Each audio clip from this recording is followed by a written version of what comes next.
Big boss team అందరికీ నమస్కారం. నా పేరు సందీప్. మాది బొబ్బిల దగ్గర ఒక చిన్న పల్లెటూరు. బేసిక్గా నేను పుట్టిన మిడిల్ క్లాస్ ఫ్యామిలీలో అయినా నా కళలు, ఆశయాలు, ఆలోచనలు చాలా పెద్దది. అండ్ ఇంకా నా కళ గురించి మాట్లాడుకుంటే చిన్నప్పుడు సుడిగాలు సుడిగాలని టీవీలో చూసినప్పుడు నేను కూడా యాక్టర్ అవ్వాలని ఫిక్స్ అయిపోయాను. అక్కడ మొదలైన ఆశయం కళ బిగ్ బాస్ ఆడిషన్ వీడి దాకా తీసుకొచ్చాయి. డైరెక్ట్గా పాయింట్కి వచ్చేద్దాం. అసలు బిగ్ బాస్ హౌస్లోకి ఎందుకు వెళ్ళాలనుకుంటున్నా? నేను ముందుగా చెప్పినట్టు నాకు చిన్నప్పటి నుంచి యాక్టర్ అవ్వాలనేది నా కళ.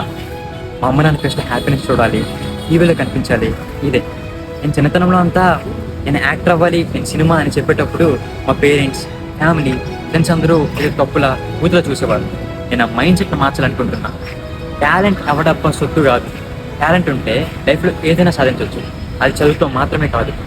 పేరెంట్స్ నుంచి నేను ఒకటే ఆశిస్తున్నాను, మా పిల్లాడికి చదువు రాకపోయినా పర్లేదు, టాలెంట్ ఉంది అని చెప్పి ఆ మాట కోసం ఏదో చూస్తున్నా.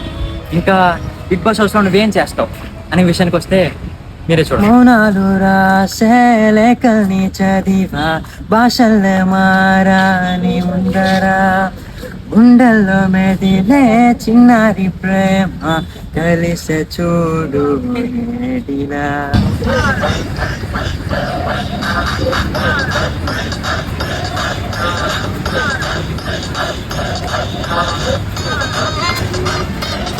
ఇలాంటి కళ్ళ మన దగ్గర చాలా ఉన్నాయి, కానీ ఈ 3 నిమిషాలు చూపించాలంటే కుదిరిన పని.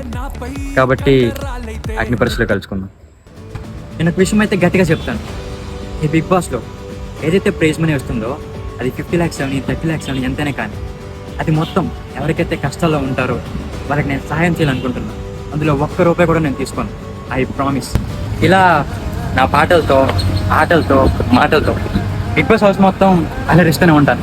నా పాజిటివ్ ఎనర్జీ అంతా ఫుల్గా నింపేస్తాను. అండ్ ఇలాంటి ఆపర్చునిటీ క్రియేట్ చేసినందుకు బిగ్ బాస్ మేనేజ్మెంట్కి అండ్ నాగార్జున సార్కి చాలా చాలా థ్యాంక్ యూ సో మచ్. ఎందుకంటే నా కళల కన్నా ఎన్నో కోట్ల మందికి గొప్ప అవకాశం. Thank you so much. Thank you.